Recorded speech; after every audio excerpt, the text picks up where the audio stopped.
Ya, pemirsa, kehadiran Wanda Hara di kajian Ustadz Hanan Attaqi yang duduk di barisan perempuan dan juga mengenakan cadar ini menjadi polemik. Bahkan Wanda Hara dilaporkan atas penistaan agama ke Bares Krim Polri oleh seorang Muhammad Rizky Abdullah. Dan untuk membahasnya kami hadirkan langsung pelapor, yakni Mas Muhammad Rizky Abdullah atau yang biasa dipanggil dengan Mas Muhammad. Selamat siang, Assalamualaikum warahmatullahi wabarakatuh. Assalamualaikum warahmatullahi wabarakatuh. Oke. Mas, ini melaporkan Wanda Hara atas kasus penistaan agama begitu. Anda sebetulnya melaporkan Wanda Hara perseorangan atau sebetulnya mewakili asosiasi? Ya, saya melaporkan atas nama pribadi dan juga mewakili umat Islam yang marah dengan kelakuan saudara Irwansyah dan atau Wanda Hara ini. Karena yang bersangkutan diduga sudah melakukan penistaan agama, ya. Dan ini sebagai bentuk pembelajaran untuk semua yang pada akhirnya jangan sampai terulang lagi ke depannya. Jadi saya mengatasnamakan bukan hanya saya secara pribadi, walaupun LP-nya atas nama saya. Tapi di luar sana, umat Islam Indonesia, bahkan dunia, ini marah. Dan banyak yang bicara kepada saya, bahwasannya yang bersangkutan itu memang harus dipenjarakan. Gitu. Untuk delik atau pasal yang dikenakan dalam pelaporan ini seperti apa? Ya, jadi yang bersangkutan itu masuk di delik pasal 156 huruf A, ya, yaitu salah satunya ialah penodaan dan juga tentang penyalahgunaan.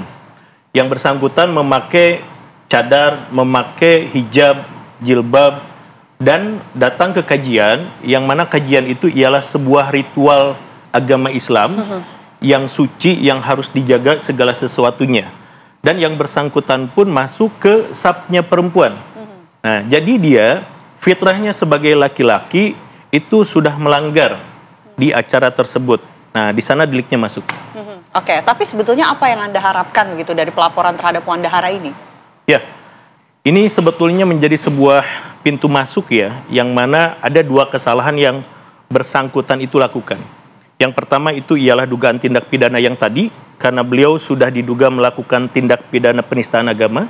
Yang kedua, ini ialah sebagai bentuk pembelajaran bagi mereka yang memang mempunyai penyakit sejenis dengan Irwansyah atau Wanda Hara ini, LGBT dan sejenisnya, ya.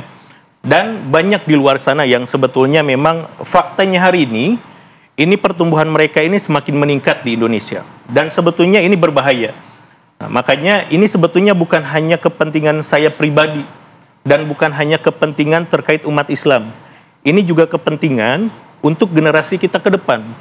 Supaya orang-orang yang seperti itu bisa musnah di Indonesia dan atau mereka sembuh, ya. Karena bayangkan, semakin hari pertumbuhan mereka ini yang namanya LGBT dan sejenisnya ini semakin naik gitu loh. Kita cek mulai daripada tingkat anak-anak sampai dewasa, sampai dengan pada akhirnya banyak terjadi perilaku ataupun kejahatan yang dimulai dari penyakit ini. Ada pembunuhan, ya, ada pemerkosaan dan lain-lain gitu. Nah, makanya saya berharap karena ini juga memang tujuannya untuk kebaikan negara, seharusnya pihak eksekutif, legislatif, yudikatif, kalau mereka punya otak, hati, dan iman, ini harusnya dibuat sebuah aturan supaya yang namanya LGBT ini tidak tumbuh kembang di Indonesia gitu loh. Karena ini seakan-akan didiamkan. Dan sekarang mereka ini jumlahnya sudah bahkan jutaan.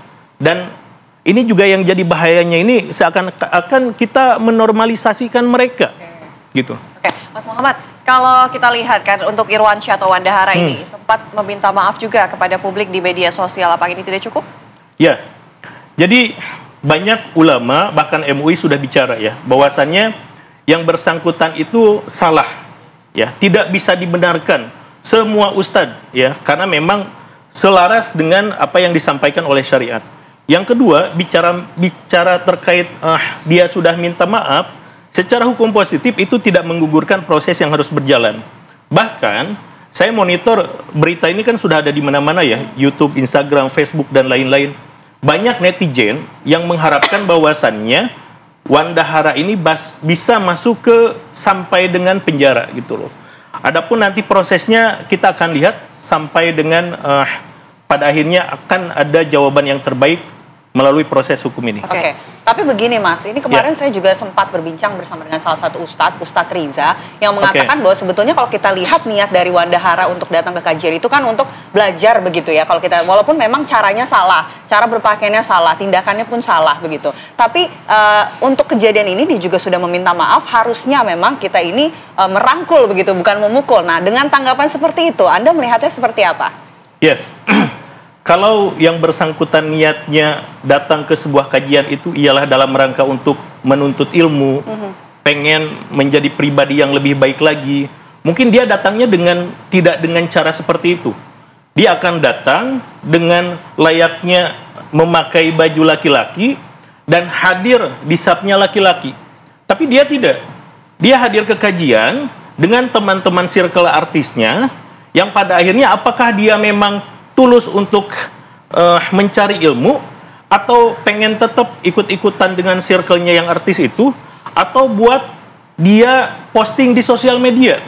Karena saya lihat di story Instagramnya, dia posting, dan itu menjadi salah satu alat bukti kami, bahwasanya dia lagi di Ustadz Hanan dan lain-lain.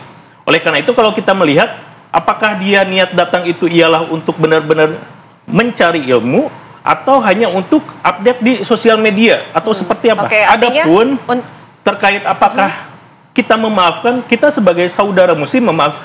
Oke, untuk membuktikan hal ini artinya harus di persidangan begitu? Apakah niatnya seperti apa begitu?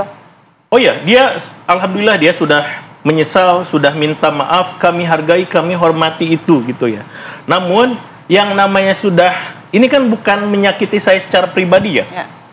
Kalau secara saya pribadi itu nggak jadi masalah. Ini terkait agama kami, agama yang harus kami jaga sampai kapanpun dan apapun konsekuensinya. Walaupun pada akhirnya harus mati membela agama, nggak jadi masalah. Nah, kita memaafkan, tapi proses hukum harus tetap berjalan supaya jadi pembelajaran untuk semua, khususnya untuk kaum LGBT, supaya mereka ini sadar, supaya mereka ini bisa sembuh, dan pada akhirnya ya ini yang terbaik. Karena saya secara pribadi, saya tidak benci dengan Wandahara atau Irwansyah. Justru ini ialah sebagai salah satu bentuk cinta saya kepada sesama muslim untuk dia bisa berubah. Nah, kalau seandainya misalkan gini, dia di penjara nih, 5 tahun ancamannya, ya. Barangkali kalau dilapas dia kan nggak akan bisa lagi pakai lipstik merah, nggak bisa lagi pakai busana perempuan. Di lapas nanti dia pakai sarung, pakai peci, ngaji. Setelah keluar dari lapas dia berjenggot, misalkan dia lebih baik lagi jadi laki-laki seutuhnya. Tetap dia melanjutkan pekerjaan sebagai hairstylist atau penata artis dan sejenisnya, tidak masalah. Tapi tidak seperti saat ini gitu loh. Oke, jadi memang apapun yang terjadi begitu, walaupun sudah meminta maaf dan lain sebagainya, dari Anda mewakili yang tadi disampaikan ini juga akan tetap melanjutkan proses hukum ini begitu. Untuk saat ini, karena memang ini permintaan dari umat juga untuk tetap dilanjutkan sampai dengan penjara, ya saya akan ikuti itu. Namun segala sesuatunya kita lihat prosesnya sambil proses hukum ini berjalan. Kalau proses hukumnya sudah sejauh mana? Sudah ada pemanggilan kepada pihak terkait? Ya, kita bikin LP baru hari Rabu kemarin. Ya.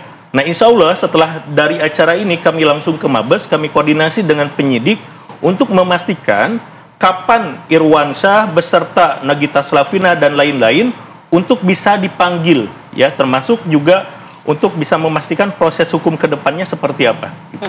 Tadi kan dikatakan akan memanggil rekan-rekan dari Irwansyah atau Wandahara ini ya, begitu, Nagita Slavina dan lain sebagainya. Apakah rekan-rekannya ini juga akan ikut di proses hukum atau hanya berfokus pada Wandahara saja? Ya, jadi gini ya, Wandahara datang ke kajian itu ialah dengan teman-temannya, yaitu artis yang tadi. Mereka pasti sebelum berangkat ketemuan dulu di mana, berangkat bareng-bareng. Kenapa sampai dengan Wandahara ini bisa bercadar dan melakukan hal tersebut? Apakah dia niat secara sendiri? Atau dia ada perintah, ada saran dari circle-nya yang tadi? Nah, itu secara hukum positif akan menentukan. Bila mana misalkan Nagita Slavina menyarankan, lu pakai cadar aja biar nggak kelihatan sama orang. Nah, itu dia bisa kena tuh. Karena kami berharap semua yang ada di foto, mereka yang datang dengan Wandahara itu harus diperiksa. Supaya nanti ada pengembangan yang pada akhirnya apakah dia niat sendiri atau memang diperintah oleh siapa gitu loh. Artinya menunggu perkembangan kasus juga. Iya. Terima kasih Mas Muhammad sudah hadir di Apa Kabar Indonesia Siang, sama-sama. menghadirkan keterangan seperti ini. Semoga sehat selalu, Mas. Ya.